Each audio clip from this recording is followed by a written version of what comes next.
ഫിറോസെ, ഇപ്പോ ദിലീപിന്റെ കേസ് വന്നതോടുകൂടി നേരത്തെ നമ്പിനാരായണൻ പോയതുപോലെ ഒരു മലേഷ്യസ് പ്രോസിക്യൂഷൻ ആ രീതിയിൽ കേസിന് പോകാനുള്ള സാധ്യതയുണ്ട് എന്ന് കഴിഞ്ഞ ദിവസം ഹിന്ദുവിന്റെ അഭിമുഖത്തിൽ ദിലീപ് പറയുന്നുണ്ട്.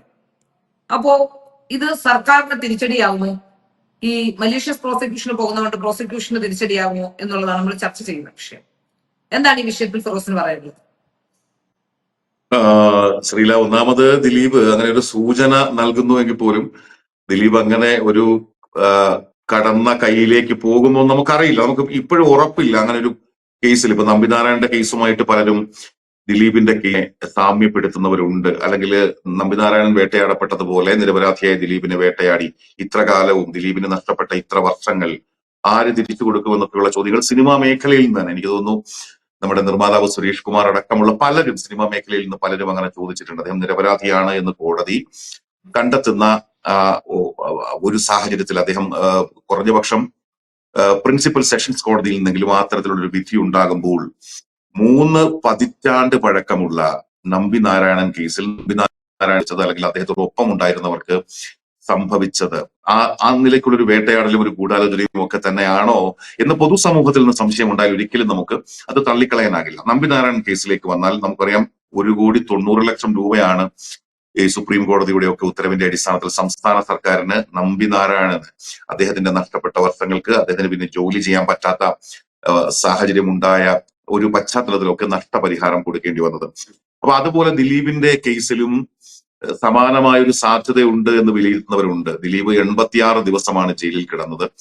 ദിലീപ് ഈ കേസുമായി ബന്ധപ്പെട്ട് സിനിമ നമ്മുടെ മലയാള സിനിമയുടെ പവർ സെന്റർ ആയിരുന്ന ദിലീപ് അദ്ദേഹത്തിന് ഒരുപാടായ നഷ്ടങ്ങൾ സംഭവിച്ചിട്ടുണ്ട് എന്ന് കരുതുന്നവരുണ്ട് എന്നല്ല, ഒരുപാട് നഷ്ടങ്ങൾ സംഭവിച്ചു. അദ്ദേഹം സിനിമാ മേഖലയുടെ ആ പവർ സെന്റർ എല്ലാ തരത്തിലും, സിനിമാ മേഖല എന്ന് പറയുമ്പോൾ തിയേറ്ററുകൾ പോലും നിയന്ത്രിച്ചിരുന്ന, സിനിമയുടെ സമസ്ത മേഖലകളെയും നിയന്ത്രിച്ചിരുന്ന, സിനിമയിലെ ഈ സൂപ്പർ താരങ്ങളും അല്ലെങ്കിൽ മെഗാസ്റ്റാറും ഒക്കെ നമ്മുടെ ഇൻഡസ്ട്രിയിൽ ഉണ്ടെങ്കിലും അവർക്കൊക്കെ മീതെ അവരെ എല്ലാം നിയന്ത്രിച്ചു നിർത്തിയിരുന്ന ഒരു സിനിമ പേഴ്സണാലിറ്റി ആയിരുന്നു. സിനിമ നടൻ എന്ന് പറയാനോ അല്ലെങ്കിൽ അങ്ങനെ നമുക്ക് ഒതുക്കാൻ പറ്റുന്നില്ല ദിലീപിനെ സംബന്ധിച്ച്. അപ്പൊ അങ്ങനെ ഒരു മനുഷ്യനാണ് ഇപ്പോ കുറ്റവിമുക്തനായിരിക്കുന്നത്. അപ്പൊ അതിൽ തന്നെ സർക്കാർ ഹൈക്കോടതിയിലേക്ക് പോകും, സർക്കാർ ഇതുമായി ബന്ധപ്പെട്ട് അപ്പീലിന് പോകുമെന്നൊക്കെ ഇതിനകം വ്യക്തമാക്കിയിട്ടുണ്ട്. അപ്പൊ അതുമായി ബന്ധപ്പെട്ട കാര്യങ്ങൾ സർക്കാരിന്റെ ഭാഗത്തുനിന്ന് എന്തൊക്കെ കാര്യങ്ങൾ ഉണ്ടാകുന്നു നമുക്കറിയില്ല. നമുക്ക് ഈ 2 കേസുകളുടെ പശ്ചാത്തലത്തിലേക്ക് ചുരുക്കി ഒന്ന് വന്നാൽ, രണ്ടും നമ്മുടെ പൊതുസമൂഹത്തിന് നന്നായി അറിയാവുന്ന കേസുകളായിരിക്കും. നമ്മളൊക്കെ സ്കൂളിൽ പഠിക്കുന്ന സമയത്താണ് ഈ ചാരക്കേസ് വരുന്നത്, നമ്പി നാരായണൻ കേസ്. അതെ, പക്ഷെ അന്നൊക്കെ ചെറുതായി പത്രങ്ങളിലൊക്കെ വാർത്തകൾ വായിച്ച ഒരു അറിവും പിന്നീട് വിഷയവുമായി ബന്ധപ്പെട്ട് പഠിച്ചൊരു വിവരങ്ങളൊക്കെയാണ് നമ്മുടെ മുമ്പിലുള്ളത്. 1994 ഒക്ടോബർ മാസം 20-ാം തീയതി പിറക്കുന്ന കേസ് എന്ന് പറയാം.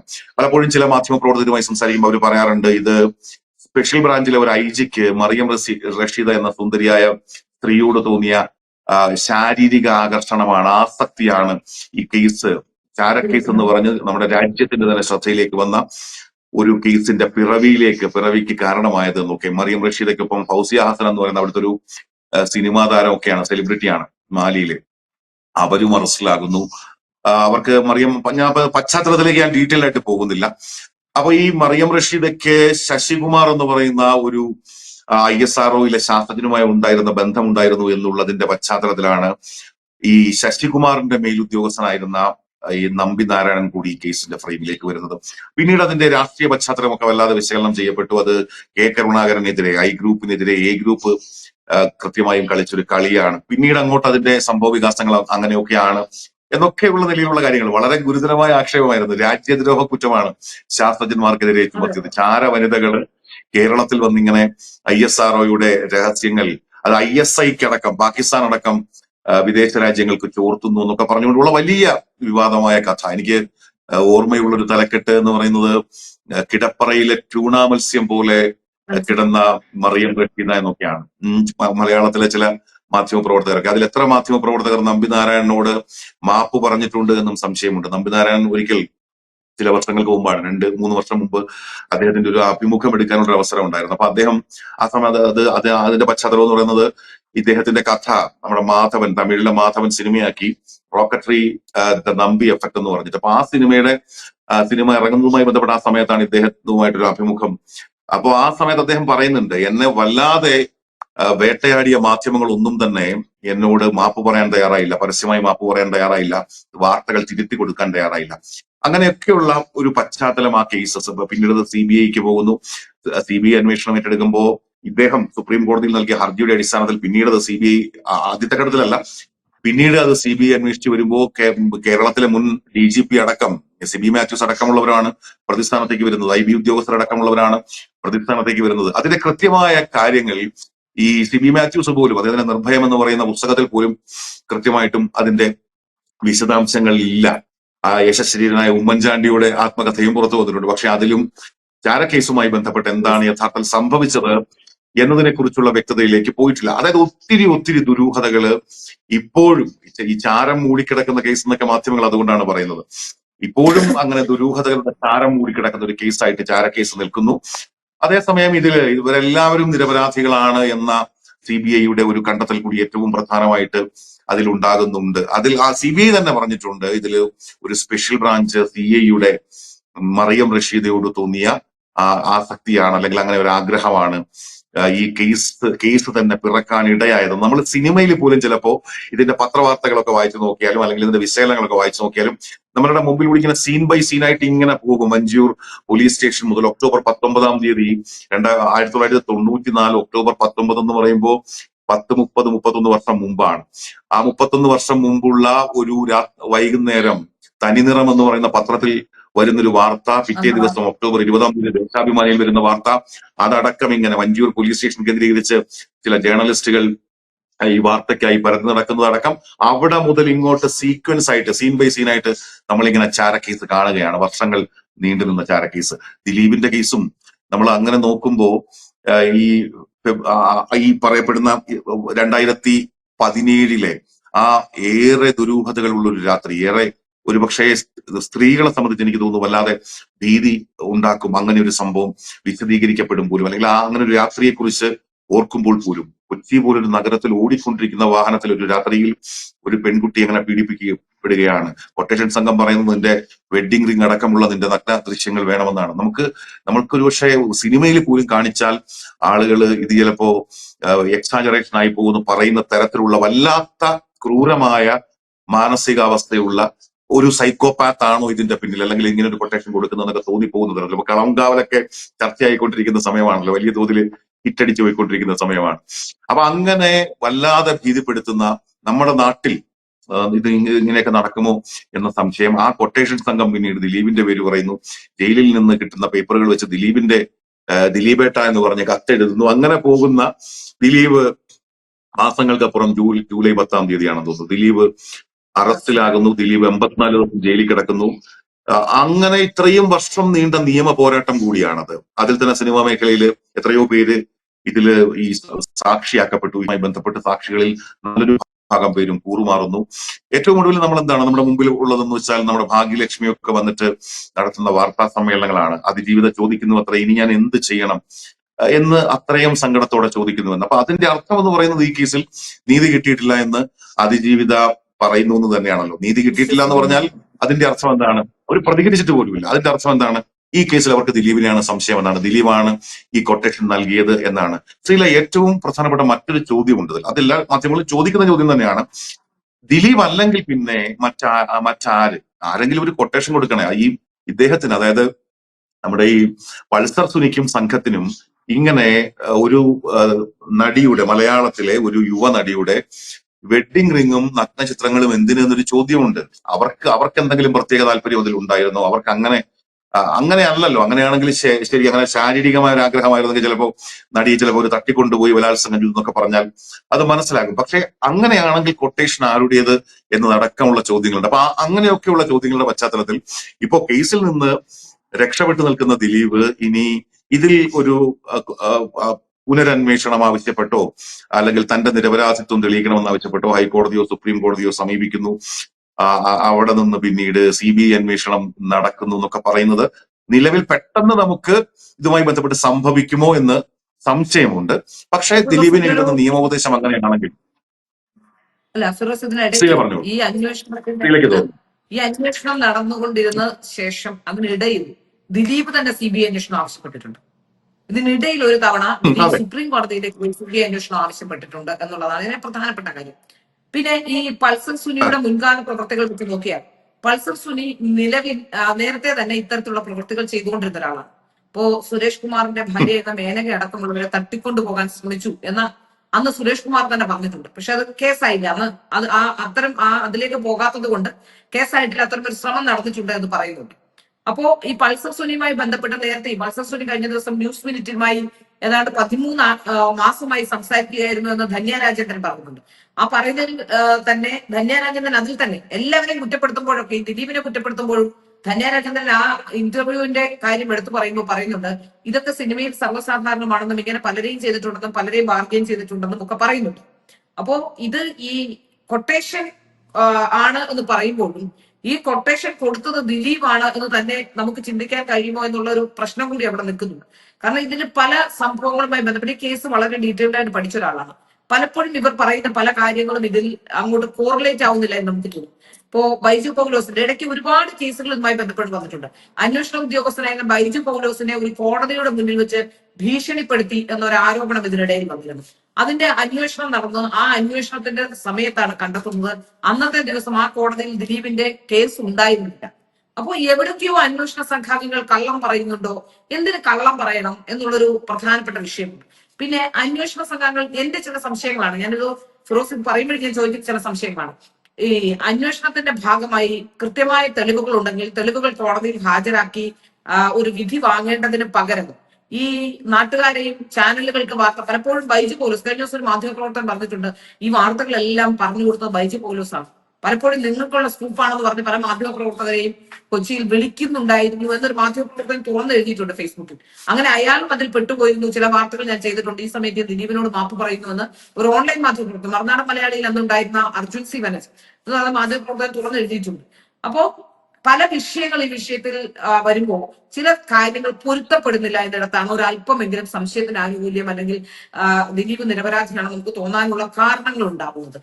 ചില മാധ്യമ പ്രവർത്തകരുടെ അമിതാവേശം, അവരുടെ വ്യക്തിവൈരാഗ്യം, ഇങ്ങനെ ഒരുപാട് ഘടകങ്ങൾ ചേർന്നൊരു കേസ് കൂടിയാണിതെന്ന് എനിക്ക് തോന്നുന്നുണ്ട്. അതായത് ഞാൻ പറഞ്ഞില്ലേ ഭാരതിലേക്ക് തന്നെ ഒരു വാർത്ത നൽകിയിരുന്നു ബാലേന്ദ്രകുമാറുമായി ബന്ധപ്പെട്ട ഒരു പീഡനപരാതി. ആ പീഡനപരാതി കൊടുക്കാനുള്ള കാരണമായത് ഒരു സ്ത്രീ നിരന്തരമായി ചാനലിന്റെ നമ്മൾ ഫോൺ നമ്പർ കൊടുത്തിട്ടാണ് സാധാരണഗതിയിൽ വാർത്ത ചെയ്യുന്നത്. അപ്പോൾ ആ ചാനലിൽ താഴെ വന്നിട്ട് ഒരു സ്ത്രീ എനിക്ക് കുറച്ച് കാര്യം പറയാനുണ്ട്, നിങ്ങൾ എന്നെ കേൾക്കുമെന്ന് വെച്ച് പല പ്രാവശ്യം മെസ്സേജ് അയക്കുകയും നമ്മളെ കോൺടാക്ട് ചെയ്യുമായിരുന്നു. അങ്ങനെ അവർ പറഞ്ഞതനുസരിച്ച് അവർ പറയുന്ന 10 വർഷങ്ങൾക്ക് മുമ്പ് ഇയാൾ പീഡിപ്പിച്ചിട്ടുണ്ട് ബാലേന്ദ്രകുമാർ, ഇയാൾ കള്ളനാണ്. അപ്പോ നമ്മുടെ മുന്നിൽ വന്നൊരു വാർത്ത, പ്രത്യേകിച്ച് ഇത്തരം പ്രമാദമായ ഒരു വിഷയത്തിൽ ആ വാർത്ത കൊടുക്കുമ്പോൾ അത് അന്വേഷിച്ച ശേഷം മാത്രമേ കൊടുക്കാവൂ എന്ന് ഞാനാണ് നിലപാടെടുത്തത്, അന്വേഷിക്കണം എന്ന്. അപ്പോ ഇവര് ഞാൻ പറഞ്ഞു എറണാകുളത്തിന് മുഖച്ഛായ മാറിയിട്ടുണ്ട്, ഇവര് പറയുന്ന വീടുണ്ടോ, അവിടെ ബാലേന്ദ്രകുമാർ താമസിക്കുന്നു ഒന്നും നമുക്കറിയില്ല. അപ്പൊ അങ്ങനെ നമ്മുടെ ഓഫീസിൽ തന്നെയുള്ള 2 പേര് പോയി അവിടെ പോയി അന്വേഷിക്കുന്നു. ഇവർ പറഞ്ഞ വഴിയിലൂടെ ഇവരെയും കൊണ്ടുപോയി അന്വേഷിക്കുന്നു. ഇവർ പറഞ്ഞത് ശരിയാണോ എന്ന് അറിയണ്ടേ, 10 വർഷങ്ങൾക്ക് മുമ്പുള്ള കാര്യമാണ്. അന്വേഷിക്കുന്നു. ആ അന്വേഷണം നമ്മൾ ചെല്ലുമ്പോൾ അത് എസ് രമേശൻ നായർ താമസിക്കുന്ന വീട്ടിലേക്കാണ്, പണ്ട് താമസിക്കുന്ന വീട്ടിലേക്കാണ് കവി. അങ്ങനെ അവിടെ എത്തുമ്പോ അവിടെ ഇയാൾ ബാലേന്ദ്രകുമാർ താമസിച്ചിട്ടുണ്ടെന്ന് നമുക്ക് മനസ്സിലാവും. അപ്പൊ ഏതാണ്ടൊക്കെ കാര്യങ്ങൾ ക്ലിയർ ആണെന്ന് നമുക്ക് ബോധ്യപ്പെടും. ആ ബോധ്യത്തിന്റെ അടിസ്ഥാനത്തിലാണ് നമ്മൾ ഇയാൾക്കെതിരെ ഒരു വാർത്ത നൽകുന്നത്, ഇയാൾ ഒരു സ്ത്രീയെ പീഡിപ്പിച്ചു എന്നതുമായി ബന്ധപ്പെട്ട്. എന്നാൽ ആ പെൺകുട്ടി അതിനുശേഷം അവർ പരാതി നൽകുന്നു, DGPക്ക് പരാതിയും കൊടുക്കുന്നുണ്ട്. ആ സമയത്ത് തന്നെ അവർ പരാതി കൊടുക്കുന്നുണ്ട്. അപ്പൊ ഈ പരാതി കൊടുത്തിട്ട് ഈ പരാതി ഉടൻ തന്നെ ബാലേന്ദ്രകുമാറിന് കൗണ്ടർ പരാതി കൊടുക്കുന്നു. ആ പരാതിയിൽ ബാലേന്ദ്രകുമാറിനെ ഗൂഢാലോചനയിൽ കുടുക്കിയതാണ് എന്ന് പറയുന്നു. ഈ ബലാത്സംഗ കേസ് അന്വേഷിച്ചത് ഹൈടെക് സെല്ലാണ്. ചരിത്രത്തിൽ ആദ്യമായിരിക്കും ഒരു ബലാത്സംഗ പരാതി ഹൈടെക് സെൽ അന്വേഷിക്കുന്നത്. വേറൊരു അന്വേഷണ സംഘവും അന്വേഷിച്ചില്ല. അതിനുശേഷം അവർ കണ്ടെത്തുന്നത് നമ്മുടെ സ്ഥാപനത്തിലുള്ള ചിലർ, ഞാൻ അടക്കമുള്ള ചിലരും, വ്യാസൻ എന്ന് പറയുന്ന ദിലീപിന്റെ സുഹൃത്തും, അതുപോലെ തന്നെ ദിലീപും ശാന്തിവിള ദിനേശും, ഡിറ്റോ എന്ന് പറയുന്ന ജോൺ ഡിറ്റോ എന്ന് പറയുന്ന ഈ ബാലേന്ദ്രകുമാറിന്റെ അസിസ്റ്റന്റായി പ്രവർത്തിച്ചിരുന്ന ഒരു അധ്യാപകൻ, അദ്ദേഹം അടക്കമുള്ളവർ ഗൂഢാലോചന നടത്തി പ്രസിദ്ധീകരിച്ചതാണ് ഈ വാർത്ത എന്ന്.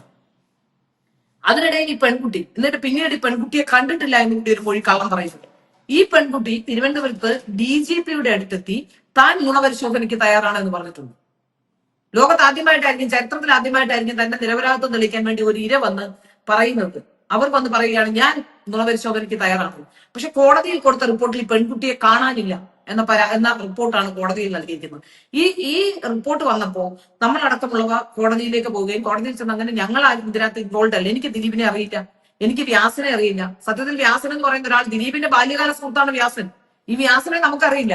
വ്യാസൻ വ്യാസനെ ഞാൻ ഇടവനക്കാട് പരിചയപ്പെടുന്നത് എന്തോ വ്യാസൻ ഇടവനക്കാട് സംവിധായകനാണ്, തിരക്കഥാകൃത്താണ് വ്യാസൻ ഇടവനക്കാട്. വ്യാസൻ ഇടവനക്കാട് ഇത് ദിലീപിന്റെ സുഹൃത്തായിരുന്നു. അയാൾക്ക് ദിലീപ് സത്യം പറഞ്ഞാൽ ഞാൻ സിനിമകൾ വളരെ ഗൗരവത്തോടെ സിനിമകൾ കാണുന്ന ഒരാളാണ്. അതുകൊണ്ട് തന്നെ ദിലീപിന്റെ സിനിമകളോട് എനിക്ക് വലിയ താല്പര്യമോ അല്ല ചിരിക്കാൻ വന്നതിനപ്പുറത്തേക്ക് അതിൽ വലിയ കാര്യങ്ങളൊന്നും ഇല്ലാത്തതുകൊണ്ട് ഞാൻ ദിലീപിന്റെ സിനിമയുടെ ആരാധിക്കുമല്ലോ ആയിരുന്നില്ല. ഞാൻ ആകെ കണ്ടിട്ടുള്ള ദിലീപിന്റെ ഒരു സിനിമ സത്യം പറഞ്ഞാൽ അന്ന് തിളക്കമാണ്. ബാക്കി കൊച്ചു പിള്ളേർക്കും കുടുംബ പ്രേക്ഷകർക്കൊക്കെ കാണാനുള്ള സിനിമകൾ നല്ലതാണ്. എനിക്ക് ബാക്കിയുള്ള സിനിമകളൊന്നും ഞാൻ ഇഷ്ടമുള്ള ആളുമല്ല, അങ്ങനത്തെ സിനിമകൾ കാണുന്ന ആളുമല്ല. അപ്പൊ എനിക്ക് വ്യാസൻ ഇടവനക്കാട് ആരാണെന്ന് സത്യത്തിൽ അന്ന് അറിയില്ല. അതിനുശേഷം ഞാൻ എനിക്കൊന്ന് 2023 2024 ഫിലിം ഫെസ്റ്റിവലിന്റെ സമയത്ത് വ്യാസൻ ഇടവനക്കാട് വന്ന് എന്നോട് ചോദിക്കുന്നു ശ്രീലാപിള്ളയാണ്. ഞാൻ പറഞ്ഞത് അന്ന് പറയുന്നു. അപ്പോഴാണ് ഞാൻ ചോദിക്കുന്നത് എനിക്ക് അറിയില്ല നിങ്ങൾ ആരാണെന്ന് ചോദിക്കുമ്പോഴാണ് ഞാൻ വ്യാസനാണ്. അപ്പൊ ഞാൻ ഈ പേരെവിടെ കേട്ടിട്ടുണ്ട്. അപ്പോഴാണ് പറഞ്ഞത് നമ്മളെല്ലാം കൂട്ടുപ്രതികളാകേണ്ട ആളായിരുന്നു എന്ന് പറഞ്ഞ് വ്യാസൻ അന്നാണ് നമ്മളെ പരിചയപ്പെടുന്നത്. എനിക്ക് വ്യാസനെ അറിയില്ല. എനിക്ക് അതാണ് എന്റെ 2 ഫോൺ നമ്പർ അടക്കമാണ് കോടതിയിൽ കൊടുത്ത റിപ്പോർട്ടിൽ എഴുതി വെച്ചിരിക്കുന്നത്. ഞങ്ങളെല്ലാം പരസ്പരം എന്റെ ഓഫീസിലുള്ളവരെ എനിക്ക് ബന്ധപ്പെടാതിരിക്കാൻ കഴിയില്ലല്ലോ. അവരെ ഞാൻ പരസ്പരം പിടിച്ചിട്ടുണ്ട്. ശാന്തിയുള്ള ദിനേശിനെ നേരത്തെ എനിക്ക് പരിചയം, ഇപ്പോഴല്ല നേരത്തെ തന്നെ പരിചയമുണ്ട്. അദ്ദേഹത്തെ പലപ്പോഴും ഫോണിൽ വിളിച്ചിട്ടുണ്ട്. അത് എങ്ങനെയാണ് ദിലീപുമായിട്ട് കണക്ട് ചെയ്യുന്നത് എനിക്ക് മനസ്സിലാവുന്നില്ല. അതിനുശേഷം ഇത് ഹോം നേഴ്സായിരുന്നു. ഈ പീഡിപ്പിക്കപ്പെട്ട സ്ത്രീ ഒരു ഹോം നേഴ്സായിരുന്നു. അവർ നിൽക്കുന്ന സ്ഥലത്തേക്ക് എല്ലാവരും ബൈറ്റിന് വേണ്ടി ഇടിച്ചു കയറിച്ചത്. അപ്പൊ ആ വീട്ടുകാർ അവരെ പുറത്താക്കി. അതിനുശേഷം ജോലി ഇല്ലാതിരുന്ന കാലഘട്ടത്തിൽ അവർ നമ്മളെ വിളിച്ചിട്ട് പറഞ്ഞു അവർക്ക് പല്ലുവേദനയാണ്, കഴിക്കാൻ കാശില്ല, പല്ലുവേദനയാണെന്ന്. അപ്പോ 2000 രൂപ നമ്മുടെ അക്കൗണ്ടിൽ നിന്ന് ഇവർക്ക് ഇട്ടുകൊടുത്തിട്ടുണ്ട്. അപ്പോ അവർ എഴുതി കൊടുത്തത് ഇത് സാമ്പത്തിക ഇടപാടുണ്ടെന്നാണ്. 2000 രൂപ ഞങ്ങൾ ഇവിടെ ഉണ്ടായിരുന്ന സമയത്ത് നമ്മുടെ സ്ഥാപനത്തിലേക്ക് ചില പാവങ്ങൾ വരും, ഒരു ഗതിയും ഇല്ലാത്ത ചില ആൾക്കാർ വരും. ആ വരുന്ന സമയത്ത് അവർക്ക് നമ്മൾ ടിക്കറ്റ് എടുത്ത് കൊടുത്തിട്ടുണ്ട്. ഇവർക്ക് മാത്രമല്ല പലർക്കും. വന്ന ശേഷം തിരിച്ച് വണ്ടിക്കൂലിക്ക് വാർത്ത പറഞ്ഞ ശേഷം പോകാൻ, ബൈക്ക് എടുക്കാൻ വന്ന ശേഷം പോകാൻ വണ്ടിക്കൂലി ഇല്ലാതിരുന്ന ചിലർക്ക് ആഹാരം കൊടുത്തും അവർക്ക് ടിക്കറ്റ് എടുത്തു കൊടുക്കുകയും പൈസ അയച്ചു കൊടുക്കുകയും ഒക്കെ നമ്മൾ ചെയ്തിട്ടുണ്ട്. ഉള്ള പൈസയുടെ നമുക്ക് കിട്ടുന്ന വരുമാനത്തിന്റെ 1000 500 ഒക്കെ ആയിരിക്കും ചിലർക്ക് നമ്മൾ അയച്ചു കൊടുത്തിട്ടുണ്ട്.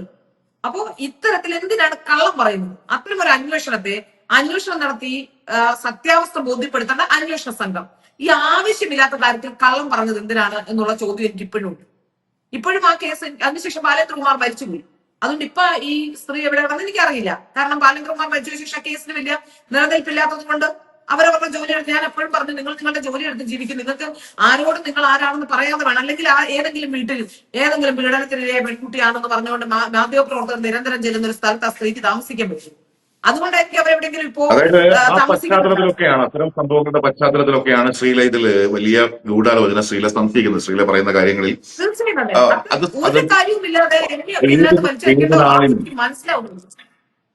അതെ, ഏതൊരാളിനും സ്വാഭാവികമായിട്ട് ഉണ്ടാകുന്ന സംശയങ്ങളാണ്. മാത്രമല്ല ശ്രീല പറഞ്ഞതുപോലെ ഈ കേരള പോലീസിന്റെ വിചിത്രമായ ചില രീതികളുണ്ട്. പീഡന കേസ് ചിലപ്പോ ഹൈടെക് സെല്ലൊക്കെ അന്വേഷിക്കും. അതൊക്കെയാണ് സത്യമാണ് ശ്രീല പറഞ്ഞ പല കാര്യങ്ങളും. 2017 കേസ് വരുമ്പോഴും ഇപ്പൊ ദിലീപിനൊപ്പം നിലപാട് സ്വീകരിച്ചിരുന്ന, ദിലീപിന് സംശയത്തിന്റെ ആനുകൂല്യം നൽകിയിരുന്ന ചുരുക്കം എണ്ണിയെടുക്കുന്ന മാധ്യമ പ്രവർത്തകരിൽ ഒരാളായിരുന്നു ഞാൻ എന്ന കാര്യം കൂടി അനുസ്മരിച്ചോട്ടെ. അപ്പൊ അതിൽ നമുക്ക് വല്ലാതെ സ്ത്രീകൾ തന്നെ ചോദിക്കും, നിങ്ങൾക്ക് എന്ത് തെളിവിന്റെ അടിസ്ഥാനത്തിൽ എങ്ങനെയാണ് നിങ്ങൾ ദിലീപിന്റെ ഒപ്പം നിൽക്കാൻ പറ്റുന്നത്? അപ്പൊ നമ്മള് പൊതുവെ പറയാറുള്ള കാര്യം ഇത്രയേ ഉള്ളൂ. കേരള പോലീസിന്റെ മൊത്തത്തിലുള്ള സംവിധാനം നമുക്കറിയാം. അത് ഇപ്പൊ ഈ ചാരക്കേസ് അടക്കമുള്ള പല കേസുകളിലും കേരള പോലീസ് നമ്മളൊക്കെ മാധ്യമ പ്രവർത്തകരാ. നമ്മൾ ഏത് കാലത്താണ് ഈ പോലീസ് പറയുന്നത് തൊണ്ട വിഴുങ്ങാതെ ഒന്ന് വിഴുങ്ങുന്ന മാധ്യമ പ്രവർത്തകരെ കണ്ടിട്ടുള്ളത്? ഒരിക്കലും അങ്ങനെ ആയിരുന്നില്ലല്ലോ. ഈ ഒരു കേസിൽ മാത്രം, ഈ കേസിൽ മറ്റൊരു പ്രധാനപ്പെട്ട കാര്യം ഇവിടെ ആലോചിച്ചു. ഞാൻ സംശയിക്കുന്നത് ഗൂഢാലോചന നടത്തിയ ജുഡീഷ്യറിക്കെതിരെയാണ്, ദിലീപിനെതിരെയാണ്. ദിലീപ് പറഞ്ഞത് ശരിയാണ്. ജുഡീഷ്യറി എന്തിന് ഈ വിഷയത്തിലേക്ക് വലിച്ചൊഴിച്ചു? ഇപ്പൊ തന്നെ കഴിഞ്ഞ ദിവസം ഈ മിനി എന്ന് പറയുന്ന അഭിഭാഷക പറയുന്നു അവർ CPM-മായി ബന്ധമുള്ള അഭിഭാഷകയായിരുന്നത് കൊണ്ട് ഞങ്ങൾ കൊടുക്കുന്ന തെളിവുകളെല്ലാം, അതായത് CPM അവർക്ക് എന്തോ ഒരു CPM അവരുടെ ഭർത്താവിന്റെ അച്ഛനോ മറ്റോ CPM-കാരനാണ്. അതുകൊണ്ട് അവർ ജഡ്ജി CPM-കാരിയാണ് എന്ന് വരുത്തി തീർക്കുകയാണ്. ഇനി ആണെങ്കിൽ തന്നെ ആയിക്കോട്ടെ, എല്ലാവർക്കും മനസ്സിൽ ഏതെങ്കിലും ഒരു രാഷ്ട്രീയ ഇത് കാണും. പക്ഷെ ഒരു ജഡ്ജി ആവുമ്പോൾ അത് കാണിക്കാനുണ്ട്. ഞങ്ങളുടെ കാലഘട്ടത്തിൽ ഉണ്ടായിരുന്ന ഒരു ജഡ്ജി എനിക്ക് പരിചയമുണ്ട്. ആ ജഡ്ജി ആയ ശേഷം ഫേസ്ബുക്ക് ഡീആക്ടിവേറ്റ് ചെയ്തു. പിന്നെ നമ്മുടെ കോൾ എടുത്തിട്ടില്ല. എനിക്ക് വളരെ അടുത്ത് പരിചയമുള്ള, വളരെ അടുത്ത് ഈ ഫിറോസിനൊക്കെ സംസാരിക്കാവുന്ന ഒരാളായിരുന്നു. പക്ഷെ ഇന്ന് വരെ നമ്മളെ ആരും പിന്നെ കോൺടാക്ട് ചെയ്യുകയോ ഒന്നും ചെയ്തിട്ടില്ല. ആദ്യം ജഡ്ജിയായെന്ന് അറിഞ്ഞപ്പോ അയച്ച ഒരു മെസ്സേജിന് താങ്ക്സ് പറഞ്ഞ മെസ്സേജ് അയച്ചു എന്നല്ലാതെ പിന്നീട് നമുക്ക് ആർക്കും ഒരു കോൺടാക്ട് ഇല്ല അദ്ദേഹത്തെ. ഞാൻ ചോദിക്കുന്ന ഒരു ജഡ്ജി ഒരു ജുഡീഷ്യറിയെ ചോദ്യം ചെയ്യുക എന്നത് ഒരു സമൂഹത്തിൽ ഒരു പരിഷ്കൃത സമൂഹത്തിൽ ശരിയായ രീതിയല്ല. അരാജകത്വം ഉണ്ടാക്കാൻ മാത്രമേ ജുഡീഷ്യറി അന്ന് മുതൽ ഇന്ന് വരെ ആലോചിച്ച് നോക്കൂ. ആ കേസ് എന്ന് കോടതിയിൽ വന്നു അന്ന് മുതൽ ഇന്ന് വരെ ആ ജഡ്ജിയെ വിടാതെ പിന്തുടരുകയാണ്. അവരെ സംബന്ധിച്ചൊന്ന് അന്വേഷിച്ചു നോക്കൂ. ഒരൊറ്റ അഭിഭാഷകർ ഏതെങ്കിലും ആരെങ്കിലും ഈ ജുഡീഷ്യൽ ഓഫീസർ കറപ്റ്റഡ് ആണെന്ന് ഇന്ന് വരെ പറഞ്ഞിട്ടില്ല. അത്ര കൃത്യമായി കാര്യങ്ങൾ നോക്കുന്ന ഒരാളാണ് ജസ്റ്റിസ് കമാൽ പാഷ കഴിഞ്ഞ ദിവസം പറയുന്നു. അങ്ങനെ നിരവധി ഞാൻ ഹൈക്കോടതിയിലെ പല അഭിഭാഷകരോടും ചോദിച്ചു. അപ്പൊ അവരൊക്കെ പറയുന്നത് അങ്ങനെ ഒരാളെയല്ല അവരെന്നാണ്. പിന്നെ എന്തിനാണ് അവരെ നിരന്തരം ഈ ഈ കേസിൽ വലിച്ചെടുക്കുന്നത്? കൃത്യമായി. പിന്നെ മാത്രമല്ല, അതാലോചിച്ചു, ഇപ്പോ ജഡ്ജി ആയിരിക്കുന്ന ഒരാൾ, വിചാരണ കോടതി ജഡ്ജി, ഈ ജഡ്ജിക്ക് അറിയില്ലേ ഇത്രയും നീണ്ട കാലത്തെ ഈ പ്രവർത്തന ഈ കാലഘട്ടത്തിൽ എല്ലാം നിരവധി തവണ സുപ്രീം കോടതിയിലും ഹൈക്കോടതിയിലും ഒക്കെ പോയൊരു കേസ്. ഈ കേസ് വിധി പറയുമ്പോൾ ഇത് തീർച്ചയായും ഇത് അടുത്ത കോടതികളിലേക്ക് പോകുമെന്ന് അറിയാത്ത ആളല്ലല്ലോ ഈ വിധി പറയുന്നത്. തന്റെ ജോലിക്കും തനിക്കും എന്തെങ്കിലും കുഴപ്പം ഉണ്ടാക്കുന്ന എന്തെങ്കിലും ഒരു കാര്യം ആ ജഡ്ജി ചെയ്യുമെന്ന് ഫിറോസ് വിശ്വസിക്കുന്നുണ്ടോ? സാധാരണ മനുഷ്യർക്ക് വിശ്വസിക്കാൻ കഴിയും? ഇത് ഏതായാലും ചർച്ച ചെയ്യപ്പെടുമെന്നും ഈ വാർത്ത ഇത് തീർച്ചയായും മേൽക്കോടതികൾ ചോദ്യം ചെയ്യപ്പെടുമെന്നും അറിയാമല്ലോ. അത്ര ബോധമില്ലാത്ത ആളാണോ ജഡ്ജി? അതെ, അത് പ്രധാനപ്പെട്ട കാര്യമാണ്. അപ്പൊ അതുകൊണ്ട് ശ്രീല പറയുന്നത് പോലെ ദിലീപ് നമ്മൾ ഇപ്പോഴും ഞാനത് പൂർണ്ണമായിട്ടും പറയുന്നില്ല കേട്ടോ. ദിലീപ് കളത്തിലേക്ക് ഇറങ്ങി ദിലീപിന്റെ പണി തിരിച്ച് കൊടുത്തു തുടങ്ങുമെന്നോ അല്ലെങ്കിൽ ദിലീപ് ആ നിലയ്ക്ക് ഇതിൽ പ്രതികാര നടപടി എന്ന് പറയുമ്പോൾ ദിലീപിന് ഏതായാലും കുറച്ച് വർഷങ്ങൾ നഷ്ടപ്പെട്ടു. അദ്ദേഹത്തിന്റെ കരിയർ മൊത്തം തകർന്ന് തരിപ്പണമായി. വേറെ എന്തെങ്കിലും പ്രതികാരം ചെയ്യുമെന്ന് എനിക്ക് തോന്നുന്നില്ല. അയാൾ കോടതിയിലേക്ക് പോകാനും മേൽക്കോടതികളെ സമീപിക്കാനും അല്ലെങ്കിൽ CBI അന്വേഷണങ്ങൾക്ക് ആവശ്യപ്പെടാനും സാധ്യതയുണ്ടെന്ന്. കാരണം നേരത്തെ ഒരു പ്രാവശ്യം CBI അന്വേഷണം ആവശ്യപ്പെട്ടിട്ടുണ്ട്. അപ്പൊ അതുകൊണ്ട് തന്നെ പിന്നെ മാത്രമല്ല നമുക്ക് ഇതിനകത്ത് ഒരുപാട് സംശയങ്ങൾ ഉണ്ടാവും. ഇപ്പൊ ഒരാള് ആരോപണം രാഹുൽ മാങ്കൂട്ടം ഈ കേസിന്റെ തുടക്കം വന്ന് മുഖ്യമന്ത്രിക്ക് പരാതി കൊടുത്തു എന്ന് കേട്ടപ്പോഴേ മുൻകൂർ ജാമ്യം എടുത്തു. നേരെ മറിച്ച് ദിലീപിന് സ്വന്തം അഭിഭാഷകനുള്ള ഒരാളായിരുന്നു ബിസിനസ് രംഗത്ത്. അങ്ങനെയുള്ള ഒരാൾ പെട്ടെന്ന് ചെന്ന് ഒരു പേടിയില്ലാത്തത് കൊണ്ടല്ലേ അയാൾ ചെന്ന് പോലീസ് വിളിക്കുമ്പോ ഇപ്പൊ സന്ദീപ് വാര്യന് ഒരു ഫേസ്ബുക്ക് പോസ്റ്റിന്റെ പേരിൽ സന്ദീപ് വാര്യന് മുൻകൂർ ജാമ്യം എടുക്കാൻ പോയില്ലേ? ആരെങ്കിലും പോലീസ് വിളിച്ചാൽ ഉടനെ ഓടിച്ചെല്ലു.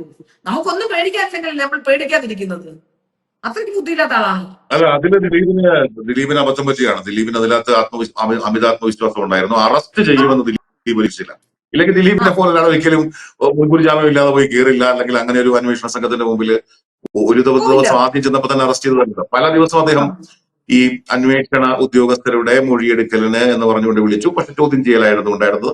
ആ ചോദ്യം ചെയ്യലുമായി ബന്ധപ്പെട്ട് അദ്ദേഹം പല ദിവസങ്ങളിൽ അന്വേഷണ സംഘത്തിന് മുമ്പിൽ പോവുകയൊക്കെ ചെയ്തു. അവിടെയൊക്കെ അദ്ദേഹത്തിന് വേണമെങ്കിൽ പ്രിക്കോഷൻ എന്ന് പറയുന്നത് പോലെ അതിന് കൃത്യമായിട്ടും അതെ അതെ അങ്ങനെയുള്ള മുന്നൊരുക്കങ്ങളോ ഒന്നും ഇല്ലാതെ ദിലീപ് പോയത്. ദിലീപിനെ അനുകൂലിച്ച ഒരാൾക്ക് വർത്താനം പറയാൻ പറ്റില്ല. അയാളുടെ അഭിഭാഷകൻ ആലോചിച്ച് നോക്കൂ. ഈ രാമപിള്ള എന്ന് പറയുന്ന അഭിഭാഷകൻ ആദ്യമായി ചെയ്യുന്ന കേസല്ലല്ലോ ഇത്. 50 വർഷമായി ഏതാണ്ട് 50 വർഷത്തോളമായിട്ട് പ്രാക്ടീസ് ചെയ്യുന്ന ഒരു അഭിഭാഷകൻ, 40-50 വർഷത്തിനിടെ പ്രാക്ടീസ് ചെയ്യുന്ന ഒരു അഭിഭാഷകൻ, അതിന് ഏറ്റവും പ്രശസ്തനായ അഭിഭാഷകൻ, അദ്ദേഹത്തിനെ കൂടി ഇതിനകത്തേക്ക് വലിച്ചഴിക്കാൻ ശ്രമിക്കുന്നു. എനിക്ക് മനസ്സിലാവുന്നില്ല. അത് മാത്രമല്ല, കഴിഞ്ഞ ദിവസം ഇറങ്ങിയ ഒരു ഊമക്കത്ത്, ഇതെല്ലാം കഴിഞ്ഞിപ്പോ ഒരു പുതിയ ഊമക്കത്ത് വരും. ഈ ഊമക്കത്തിൽ പറയുന്നത് ദിലീപിന്റെ സുഹൃത്തായ ശരത്തിനെ പിന്നെ ഇത് ജഡ്ജ്മെന്റ് എഴുതി കാണിച്ചു. ശരത്തിൽ എന്തറിയാം? എന്നാ പിന്നെ രാമപിള്ള സാറിനെ കാണിച്ചു എന്നല്ലേ പറയേണ്ടത്? ശരത്തിൽ എന്തറിഞ്ഞിട്ട് ജഡ്ജ്മെന്റ് എഴുതി കാണിച്ച് അതില് പിന്നെ കൃത്യമായ ബാർഗൈനിങ് നടത്തി എന്നൊക്കെയാണ് പറയുന്നത്. ഇതെങ്ങനെയാണ് നമുക്ക് വിശ്വസിക്കാൻ കഴിയും? എനിക്ക് എന്റെ ബുദ്ധിയിൽ അത് വിശ്വസിക്കാൻ എനിക്ക് പറ്റുന്നില്ല. എന്ത് മനസ്സിലായിട്ടാണ് അതെ, നമ്മൾ മനസ്സിലാക്കുന്ന ശ്രീല ഈ ജഡ്ജ്മെന്റുമായിട്ട് ബന്ധപ്പെട്ടൊക്കെ പറയുമ്പോൾ നമ്മൾ മനസ്സിലാക്കുന്നതാണ് ഇതൊരു ജഡ്ജ്മെന്റ് കൃത്യമായിട്ടും പബ്ലിഷ് ചെയ്യപ്പെട്ടിട്ടില്ല, അല്ലെങ്കിൽ പുറത്തു വന്നിട്ടില്ല. അത് 2000 പേജോളം ഉള്ള വിധി പകർപ്പെന്നൊക്കെയാണ് നമ്മൾ കേൾക്കുന്നത്. അറിയില്ല കേട്ടോ, ഇനി വരുമ്പോഴേ അറിയാൻ പറ്റും. അപ്പൊ ഈ ശ്രീല നേരത്തെ പറഞ്ഞ വളരെ പ്രധാനപ്പെട്ട മറ്റൊരു കാര്യമുണ്ട്. അതായത് ഈ അന്വേഷണ സംഘം നൽകുന്ന ഫീഡുകൾ, ആ ഫീഡുകള് മറ്റൊന്നും ഇല്ലല്ലോ. ഇതില് വാർത്ത കൊടുക്കാൻ അല്ലെങ്കിൽ ഇപ്പോഴൊക്കെ പിള്ളേർ ചെയ്യുന്നതെന്ന് വെച്ച് കഴിഞ്ഞാൽ രാവിലെ അന്വേഷണ സംഘം നൽകുന്ന ഫീഡുകളോട് വെച്ചിട്ട് ഒരു സ്ക്രിപ്റ്റ് ഉണ്ടാക്കുകയാണ് ചെയ്യുന്നത്. അവർ തന്നെ ഒരു സ്ക്രിപ്റ്റ് ഉണ്ടാക്കുന്നു. പ്രത്യേകം ക്രൈം കേസുകൾ അവർ തന്നെ ഒരു സ്ക്രിപ്റ്റ് ഉണ്ടാക്കിയിട്ട് അവർ തന്നെ അടിക്കുന്നു. അപ്പോ ഒരു വാർത്ത വരുമ്പോഴത്തേക്ക് മറ്റേ ചാനലുകാരെ വിളിച്ചിട്ട് ഈ അവന്റെ ക്രൈം റിപ്പോർട്ടറിനെ ചീത്ത വിളിക്കും. കാര്യം എടാ മറ്റവൻ ആ സാധനം അടിച്ചല്ലോ, നിനക്ക് കിട്ടിയില്ലേ? ഇപ്പൊ എല്ലാവരും സ്ക്രിപ്റ്റ് ഉണ്ടാക്കി അടിച്ചുകൊണ്ടിരിക്കുകയാണ്. കാര്യം അവരൊരു സ്ക്രിപ്റ്റ് എഴുതുന്നു, അവരടിക്കുന്നു. അപ്പൊ അതേ നടക്കുന്നുള്ളൂ. അപ്പൊ ഈ ദിലീപ് കേസിൽ തന്നെ ഇത്തരത്തിലുള്ള പല വിധമായ ഫീഡുകൾ ഇങ്ങനെ കൊടുത്ത് ദിലീപിനെ ടാണിഷ് ചെയ്യാൻ അല്ലെങ്കിൽ ദിലീപിന്റെ ഈ പ്രതിച്ഛായമല്ലാതെ ഇല്ലാതാക്കുന്ന തരത്തിലുള്ള നിരവധിയായ വാർത്തകൾ വന്നു. അതിൽ തന്നെ എനിക്ക് തോന്നുന്നു നമുക്കൊക്കെ കിട്ടിയ ചില ഫീഡുകളുണ്ട് കേട്ടോ. ഞാനത് നമ്മുടെയൊക്കെ സ്ഥാപനത്തിൽ ഞാനന്ന് ജോലി ചെയ്തിരുന്ന സ്ഥാപനത്തിലെ ചില റിപ്പോർട്ടർമാരൊക്കെ നൽകുന്ന ഫീഡുകളൊക്കെ കേട്ട് കഴിഞ്ഞാലുണ്ടല്ലോ, അതിജീവിതയൊക്കെ അങ്ങ് അതിജീവിതയെ വല്ലാതെ അപമാനിക്കുന്ന തരത്തിലുള്ള അത്തരത്തിലുള്ള ഫീഡുകൾ പോലും വന്നിട്ടുണ്ട്. അപ്പൊ ഇതൊക്കെ എടുത്ത് വാർത്ത കൊടുക്കാൻ വേണ്ടിയിട്ടൊക്കെ നമ്മുടെ അടുത്തൊക്കെ വരുമ്പോൾ നമ്മൾ പറയുന്നത് നടക്കത്തില്ല. ഇത് ആൾക്കാർ കയറി ഓഫീസ് അടിച്ചു പൊടിക്കുന്ന പരിപാടിയാണിത്. ഇത്തരത്തിലുള്ള ഫീഡുകൾ വിശ്വസിക്കാൻ പറ്റില്ല. അന്വേഷണ സംഘം തന്നെ കൊടുക്കുന്ന സാധനങ്ങളാണ് ഇതെല്ലാം. അപ്പൊ ആ തരത്തിൽ ദിലീപ് കേസുമായി ബന്ധപ്പെട്ട് നമ്പിനാരായണൻ കേസുമായി നമുക്ക് സാമ്യപ്പെടുത്താവുന്ന നിരവധിയായ മാധ്യമ ഇടപെടലുകൾ ഉണ്ടായിട്ടുണ്ട്. മാധ്യമങ്ങളുടെ വല്ലാത്ത താല്പര്യം ഉണ്ടായിട്ടുണ്ട്. മാധ്യമങ്ങൾ വല്ലാത്ത സെൻസേഷനലിസ്റ്റായി നമ്മൾ അത് നേരത്തെ മാത്രമല്ല പറഞ്ഞ പോലെ ഈ ദിലീപിനോടൊപ്പം കിടപ്പറയിലെ ലാസ്റ്റ് കാണിച്ചൊരു തോന്നിവാസം തന്നെ പറയേണ്ടിയിരിക്കുന്നു. ദിലീപിന്റെ വീടിന്റെ മുകളിൽ ഡ്രോൺ ഉപയോഗിക്കുക. ഞാൻ ചോദിക്കും, ആ വീട്ടിൽ അഞ്ചോ ആറോ സ്ത്രീകളുള്ള വീട്, അവരുടെ പ്രൈവസിക്കും പ്രാധാന്യമില്ല. അവരാരും പ്രതികളല്ല. ദിലീപിന്റെ ചെറിയ കുട്ടി, ദിലീപിന്റെ മൂത്ത കുട്ടി, പിന്നെ അമ്മ, പിന്നെ ദിലീപിന്റെ ഭാര്യ, ദിലീപിന്റെ സഹോദരന്റെ ഭാര്യ, എത്ര സ്ത്രീകളാ വീട്ടിലുണ്ട്? ആരാണ് ഈ ഡ്രോണും ഹെലിക്യാമും ഒക്കെ അവിടെ ഉപയോഗിക്കാനുള്ള അവകാശം കൊടുത്തത്? എന്താണ് അതിന്റെ കാര്യം? എന്താണ്? ദിലീപ് ഒരു ക്രിമിനൽ ആണെന്നാണ് ആ സെക്കൻഡ് വരെ പറഞ്ഞുകൊണ്ടിരുന്നത്. ഒരു ക്രിമിനലിന്റെ വീട്ടിലേക്ക് ഡ്രോൺ വെച്ചു. അയാൾ മാത്രമേ ഉള്ള വീട്ടിൽ പ്രതി. എന്താ കാണിക്കാൻ ശ്രമിക്കുന്നത് ചാനലുകാര്? 6 സ്ത്രീകൾ.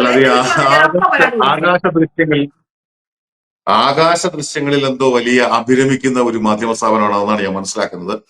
അത് ഈ ആകാശ ദൃശ്യം എന്ന് പറഞ്ഞാൽ എന്തോ വലിയ സംഭവമാണ്. ലോകത്ത് ആദ്യമായിട്ട് ഞങ്ങളാണ് ഡ്രോൺ പറത്തുന്നത് എന്നുള്ള. ഇവിടെ കല്യാണക്കാര് കേരളത്തിലൊരു ശരാശരി ഒരു മീഡിയം ലെവലൊരു കല്യാണം നടക്കുന്ന സ്ഥലത്ത് അവന്മാര് പറത്താത്ത ഡ്രോണുകളൊന്നും ഇനി ഇവര് പറത്താൻ പറ്റില്ല. അതെ അതെ അതെ അതെ. അപ്പൊ അതൊക്കെയാണ് ആകാശ ദൃശ്യങ്ങളിൽ ഈ പ്രത്യേക ഈ അഭിരമിക്കുന്ന ചില മാധ്യമങ്ങളും മാധ്യമ പ്രവർത്തകരും ഒക്കെ ഉണ്ട്. അപ്പൊ ശ്രീല നമ്മൾ ചുരുക്കുകയാണെങ്കിൽ ഇപ്പം നമ്മൾ നമ്പിനാരായണൻ കേസും ദിലീപിന്റെ കേസുമായി ഇങ്ങനെ താരതമ്യപ്പെടുത്തുകയായിരുന്നു. അപ്പൊ ഇതിൽ മാധ്യമ ഇടപെടൽ നോക്കിയാൽ തന്നെ, മാധ്യമങ്ങളുടെ താല്പര്യം നോക്കിയാൽ തന്നെ വല്ലാത്ത തരത്തിലുള്ള സാമ്യതകൾ, വേട്ടയാടൽ ദിലീപിനെതിരെയും നമ്പിനാരായണനെതിരെയും ഉണ്ടായിട്ടുണ്ട്. ഈ സ്ത്രീകളെ കുറിച്ച് ഇപ്പൊ പ്രത്യേകിച്ച് മറിയം റഷീദ, ഫൗസിയ ഹസൻ, 2 സ്ത്രീകളും കൂടെ ആ കേസിന്റെ ഫ്രെയിമിലേക്ക്, ചാരക്കേസിന്റെ ഫ്രെയിമിലേക്ക് വന്നതോടെ എന്തെല്ലാം അന്നത്തെ മാധ്യമങ്ങൾ മറിയം റഷീദയെ കുറിച്ചും കേസിന്റെ മെറിറ്റിനപ്പുറത്തേക്ക് ദിലീപിന്റെ പേഴ്സണൽ വിഷയങ്ങൾ, മറ്റു വിഷയങ്ങളാണ് ഇവിടെ കൂടുതൽ ചർച്ചയായത്. അതാണ് നമുക്ക് സംശയം ജനിപ്പിക്കുന്ന മറ്റൊരു പ്രധാനപ്പെട്ട കാര്യം. ഒരു കേസിന്റെ മെറിറ്റിൽ ചർച്ച ചെയ്യേണ്ടതിന് പകരം ദിലീപിന്റെ ഭാര്യയുടെ പേര് മാറ്റി സേവ് ചെയ്തിരുന്നു, ദിലീപ് മെസ്സേജ് അയച്ചിരുന്നു, ദിലീപ് അത് ഇതിന്റെയൊക്കെ ആവശ്യമില്ലല്ലോ. കൃത്യമായ കേസിന്റെ മെറിറ്റ് അല്ലേ ചർച്ച ചെയ്യേണ്ടത്. ഇപ്പൊ തന്നെ കഴിഞ്ഞ ദിവസം ഓരോ വിഷയത്തിലും വരുമ്പോൾ അങ്ങനെ തന്നെയാണ്. ദിലീപ് കോടതിയിലേക്ക് പോയപ്പോൾ ദിലീപിന് നേരത്തെ ഒരു വാദമാണ്, ദിലീപിന് നേരത്തെ അറിയാമായിരുന്നു ജഡ്ജ്മെന്റ് എന്താണെന്ന്. പക്ഷെ അകത്തോട്ട് പോയപ്പോഴുള്ള ശരീരഭാഷ ആയിരുന്നില്ല തിരിച്ചു വരും. ദിലീപിനെ നേരത്തെ അറിയാമെങ്കിൽ ദിലീപിന് പേടിക്കാനൊന്നുമില്ലല്ലോ. കോടതി പോകുമ്പോൾ പേടിക്കാനുണ്ടോ? ഇറങ്ങി വരുമ്പോൾ അയാൾ നല്ല ധൈര്യത്തോടെ വന്നു. ഒരുപാട് വർഷം വേട്ടയാടപ്പെട്ട ഒരാൾ കോടതിക്കകത്ത് പോയി വിഷമിച്ച് നിന്ന ശേഷം തിരിച്ചു വരുമ്പോൾ ഒരു സന്തോഷം അയാൾക്ക് ഉണ്ടാവില്ലേ? അത് ഏത് മനുഷ്യനും ഉണ്ടാവില്ലേ ആ വിധി കേൾക്കുമ്പോ? അപ്പൊ അയാൾ തിരിച്ചു വന്നപ്പോ അയാളുടെ ശരീരഭാഷ മാറിയിരുന്നു.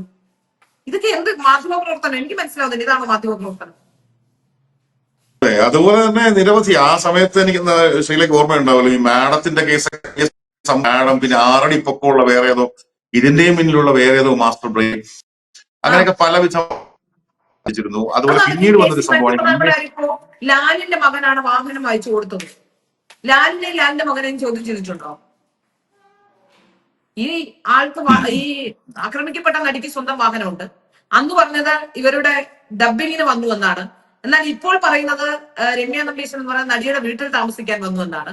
അപ്പൊ തന്നെ ഇവരുടെ, അതുപോലെ തന്നെ പി ടി തോമസുമായി ബന്ധപ്പെട്ട, പി ടി തോമസ് അല്ല, ഞാനാണ് പോലീസിനെ വിളിച്ചത് കഴിഞ്ഞ ദിവസം ലാല് മാറ്റി പറയുന്നു. ഇതിലൊക്കെ എന്തൊക്കെയോ എവിടേക്കോ നമുക്ക് അംഗീകരിക്കാൻ കഴിയാത്ത, ഇപ്പൊ ദിലീപിനെ പ്രതിയാണെന്ന് ചിന്തിക്കുന്നവർക്ക് ഇതൊന്നും ദിലീപ് പ്രതിയാണെന്ന് ചിന്തിക്കുന്നവർക്ക് ഇത് കാണില്ല. മുൻവിധികളില്ലാതെ ഈ കേസിനെ സമീപിക്കുന്ന, നടിക്ക് നീതി കിട്ടിയെന്ന കാര്യത്തിൽ ഒരു സംശയമില്ല. നടിക്ക് നീതി കിട്ടണം എന്ന കാര്യത്തിൽ പരമാവധി ശിക്ഷ അവർക്ക് കൊടുക്കണം.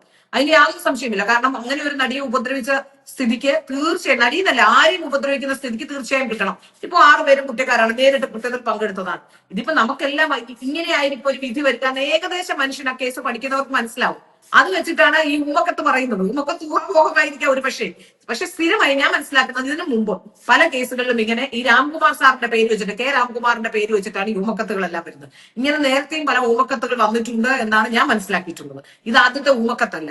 മാത്രമല്ല ഇവർ പറയുന്ന ഷേർലി എന്ന് പറയുന്ന ഒരു ജഡ്ജ് അവിടെ ജൂനിയറായി പോലും അവിടെ ഇല്ല എന്നാണ് പറയുന്നത്. അപ്പൊ ഇതൊക്കെ എന്താണെന്ന് മനസ്സിലാവുന്നില്ല. ഈ കത്ത്, ഇതിനെ സംബന്ധിച്ച കാര്യങ്ങൾ. അപ്പൊ ജുഡീഷ്യറിയെ കൂടി സംശയ നിഴലിൽ നിർത്താനുള്ള ശ്രമം, അതുപോലെ ഇരയ്ക്കൊപ്പമാണ് എന്ന് പറയുന്ന, അതിജീവിതയ്ക്കൊപ്പം എന്ന് പറഞ്ഞു നിൽക്കുന്ന റിപ്പോർട്ടർ ചാനലിലും അതുപോലെ ന്യൂസ് മിനിറ്റും, ഇവർ രണ്ടുമാണ് ഏറ്റവും കൂടുതൽ ഇവിടെ പ്രശ്നമുണ്ട്. അവരാണ് നിരന്തരമായി പൾസർ സുനിയുമായി ബന്ധപ്പെട്ടുകൊണ്ടിരിക്കുന്നത്. പൾസർ സുനിയുമായി ഏറ്റവും അടുപ്പമുള്ള രണ്ട് ചാനലും ഓൺലൈനും അവർ രണ്ടുമാണ്. അതിജീവിതയ്ക്കൊപ്പം നിൽക്കുന്നവർ വേട്ടക്കാരനെ വിളിച്ച് സംസാരിക്കുന്നു എന്നുള്ളത് എനിക്ക് മനസ്സിലാവുന്നില്ല. അതിന്റെ ആവശ്യം എന്തായിരുന്നു? എന്ത് കിട്ടാനാണ്? അതെ, ശരി പറയുന്നത് നിരവധിയായ പ്രശ്നങ്ങൾ. അന്വേഷണ സംഘത്തിന് സംസാരിക്കണം, പക്ഷെ അതെ അന്വേഷണം നടത്താം. അതെ ശ്രീല, നമ്മുടെ സാമാന്യ ബുദ്ധിക്ക് നിരക്കാത്ത, നമ്മുടെ സാമാന്യ ബുദ്ധി കൊണ്ട് സാധാരണക്കാരന് അവരുടെ കോമൺ സെൻസ് കൊണ്ട് ആലോചിച്ചാൽ പോലും പിടുത്തം കിട്ടാത്ത ഒത്തിരി കാര്യങ്ങൾ ഈ രണ്ട് കേസുകളുമായി ബന്ധപ്പെട്ടുമുണ്ട്. അതുകൊണ്ട് തന്നെയാണല്ലോ നമുക്ക് ഈ രണ്ട് കേസുകളിലും ഇത്തരത്തിലുള്ള ഒരുപാട് ദുരൂഹതകൾ സംശയിക്കേണ്ടി വരുന്നത്. അപ്പൊ നമ്മൾ ഈ ആമുഖമായി നമ്മൾ ശ്രീല സൂചിപ്പിച്ച പോലെ ദിലീപ് ഈ നിലയ്ക്ക് ഒരു നിയമ പോരാട്ടവുമായി നേരത്തെ അദ്ദേഹം CBI അന്വേഷണം ആവശ്യപ്പെട്ടു എന്നത് ശരിയാണ് എങ്കിൽ പോലും ആ ഘട്ടത്തിൽ അത് നിലവിലൊരു അന്വേഷണം നടന്നുകൊണ്ടിരിക്കുമ്പോൾ അത് ഒറ്റയടിക്ക് CBIക്ക് കൈമാറുന്നില്ലെന്ന് സാധാരണ മനസ്സിലാക്കാവുന്നതേ ഉള്ളൂ. ഒരു അന്വേഷണ സംഘത്തിന്റെ അന്വേഷണം നടന്നുകൊണ്ടിരിക്കുന്നു. അതുമായി ബന്ധപ്പെട്ട വ്യവഹാരങ്ങൾക്കിടെ CBI അന്വേഷണം എന്ന് പറയുന്ന ദിലീപിന്റെ വാദം അത് ടെക്നിക്കലി താൽക്കാലികമായിട്ട് അത് ഈ കയറി കളിക്കുക എന്ന് പറയുന്നത് കയറിക്കളിയായിരുന്നോ എന്ന് സംശയിക്കുന്നവരുണ്ട്. പക്ഷെ ഈ ഒരു ഘട്ടത്തിൽ ദിലീപിന് വേണമെങ്കിൽ കൃത്യമായിട്ടും CBI അന്വേഷണമോ അല്ലെങ്കിൽ മേൽക്കോടതികളെ സമീപിച്ചുകൊണ്ട് തനിക്ക് നീതി കിട്ടണം, താൻ വേട്ടയാടി എന്നൊക്കെയുള്ള കാര്യങ്ങൾ നമ്പിനാരായണൻ കേസിലെ പോലെ തന്നെ സമാനമായി ഉന്നയിക്കാനുള്ളൊരു സാഹചര്യമുണ്ട്. അങ്ങനെയാണെങ്കിൽ സർക്കാരും പ്രോസിക്യൂഷനും ഇതുമായി ബന്ധപ്പെട്ട അന്വേഷണ ഉദ്യോഗസ്ഥരും ഒക്കെ പെട്ടുപോകുമോ എന്നും നമുക്ക് ഈ ഘട്ടത്തിൽ നമ്പിനാരായണൻ കേസ് മുൻനിർത്തിക്കൊണ്ട് ആലോചിക്കുമ്പോൾ ചിലപ്പോൾ അങ്ങനെ ഒരു സാധ്യത ഉണ്ടോ എന്നും സംശയിക്കേണ്ടി വരും.